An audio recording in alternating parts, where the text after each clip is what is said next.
Hello everyone, Dr. Steven here from Steven Medical.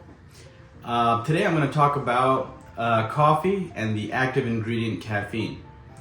Coffee is the number one exported agricultural product in the whole world.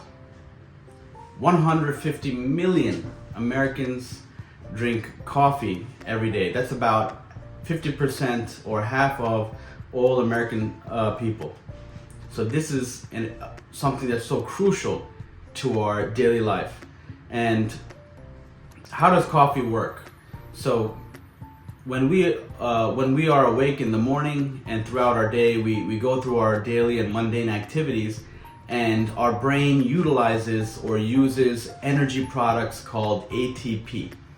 So throughout our day, the brain degrades and breaks down this energy, and the byproduct is adenosine, and that builds up in the brain and it binds to the adenosine receptor, which eventually makes us tired at the end of the day. So what caffeine does, it competes with adenosine, it binds to this receptor, and it prevents sleepiness.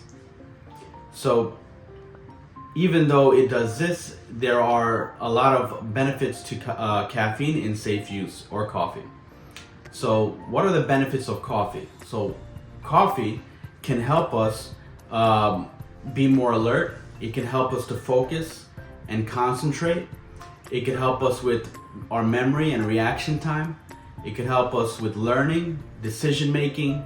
It could even help us to operate heavy machinery, aircraft, or even our cars better or more effectively.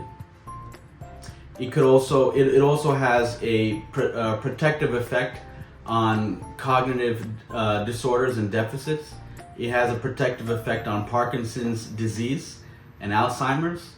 It also has it reduces the risk for prostate cancer. It can improve constipation.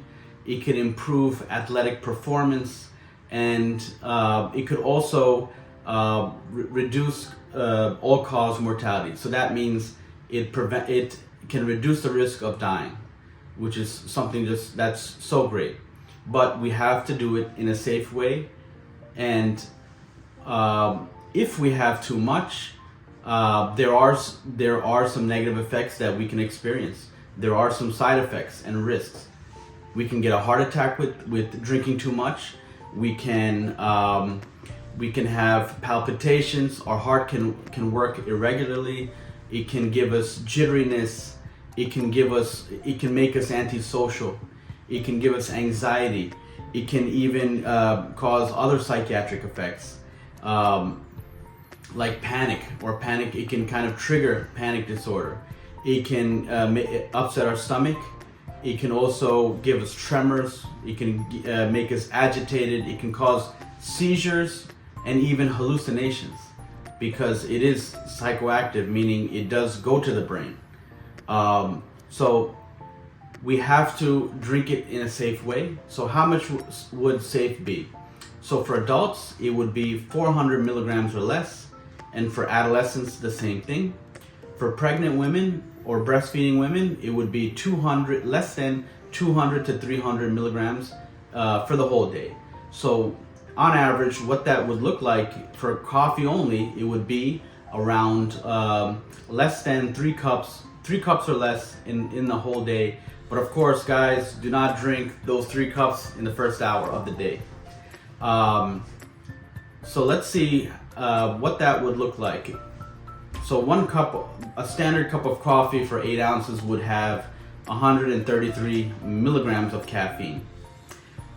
Tea or Coke would have around 50 milligrams of caffeine. So a coffee or tea would have 1/3 the amount of caffeine that is contained in a standard cup of coffee. For energy drinks, for Monster energy drink and Red Bull, it would be 80 to 160 milligrams of caffeine. For 5-hour energy, there is a whopping 215 milligrams of caffeine. So this is something that is not good, guys. So that would be half or even the total amount of the daily requirement. So guys, 5-hour energy, you should not go past 1 in a day. This is something that can't be good if you have too much of it. What's surprising is that hot chocolate or chocolate has caffeine. It has about 3 to 13 milligrams of caffeine. So that's something that is so interesting. And that is the reason why we all like hot cocoa in the winter or chocolate sometimes, is because there's caffeine in there. And this is a substance that would make us like food more. So it's just to kind of go through of how not to go past the daily limit and how to have caffeine safely, because there are some benefits of it. All right, Dr. Steven signing out.